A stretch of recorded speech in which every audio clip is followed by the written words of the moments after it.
Welcome back to Chrome and Classics, where we bring automotive legends back to life. If you love seeing rusted relics turned into showroom masterpieces, you're in the right place. Today, we've got something truly special, an icon of the JDM world, the Toyota Supra. But not just any Supra, this is a 1994 Toyota Supra MK4, the legendary A80 chassis, a car that defined an era of high-performance Japanese engineering. It's been sitting neglected for years, its once glorious 2JZ engine collecting dust, its paint faded, and its tires barely holding air. But today, we're giving this Supra a second chance.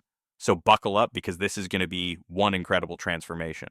When I first found this car, it was hidden away in a dimly lit garage, covered in layers of dust and surrounded by forgotten tools.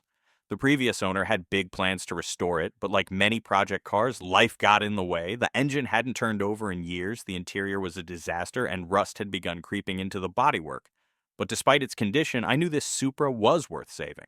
After all, this is a car that once rivaled European supercars, a machine that dominated the streets and still turns heads today. The first step in any restoration is assessing the damage. I gave the car a thorough once-over, checking the frame, suspension, and engine bay for signs of serious trouble. Luckily, the chassis was solid, no major rust or structural issues, just surface corrosion here and there. But the paint? Completely shot.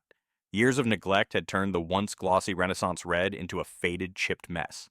The interior was just as bad. The leather seats were cracked, the dashboard had suffered from sun damage, and there was a musty smell from years of moisture buildup. And then, of course, the heart of the Supra, the legendary 2 JZG-TE engine, was in desperate need of attention. Before anything else, I had to get this car moving. I swapped out the dead battery, drained the old fuel, and replaced it with fresh 93 octane. Then, it was time to see if the 2JZ still had some life in it. With a deep breath, I turned the key. The starter cranked, hesitated, and then boom. The inline six coughed to life, stumbling at first, but after a few moments it found its rhythm. It was rough, but it was running. A wave of relief washed over me. The engine was salvageable. With the Supra officially alive, it was time to move it into the shop for a full teardown. I started with the bodywork. First, I removed the hood, bumpers, and fenders to get a better look at the rust spots. The worst of it was around the wheel wells and lower rocker panels, common areas for older Supras. After hours of sanding, treating, and welding in fresh metal, the body was solid once again.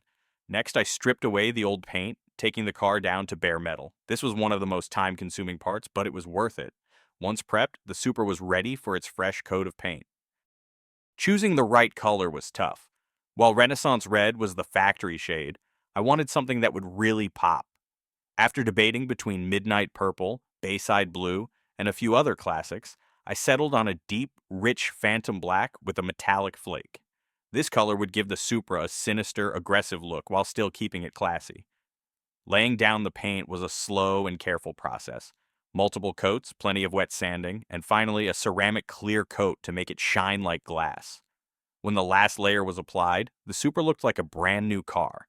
Next up was the suspension and wheels. The factory setup was great for its time, but I wanted a modern upgrade. I swapped out the old shocks and springs for a set of adjustable coilovers, giving me full control over ride height and stiffness. The stock wheels were replaced with a set of 18-inch Volk TE 37s, a timeless design that perfectly complemented the Supra's aggressive stance. Wrapped in Michelin Pilot Sport 4S tires, this setup would give the car the grip it needed to handle all the power we were about to unleash. Now let's talk about the real magic, the engine. The 2J-ZG-TE is already an engineering masterpiece, but I wanted to take it to the next level. First, I stripped down the block, inspecting every component. The pistons, rods, and crankshaft were in decent shape, but I decided to upgrade them for extra durability. Forged internals, ARP head studs, and a new titanium valve train meant this engine could handle serious boost. Speaking of boost, the twin-turbo setup was replaced with a single Borg-Warner EFR 8374 turbo, capable of delivering up to 700 horsepower with the right tuning. A front-mount intercooler, upgraded injectors, and a standalone ECU completed the performance package.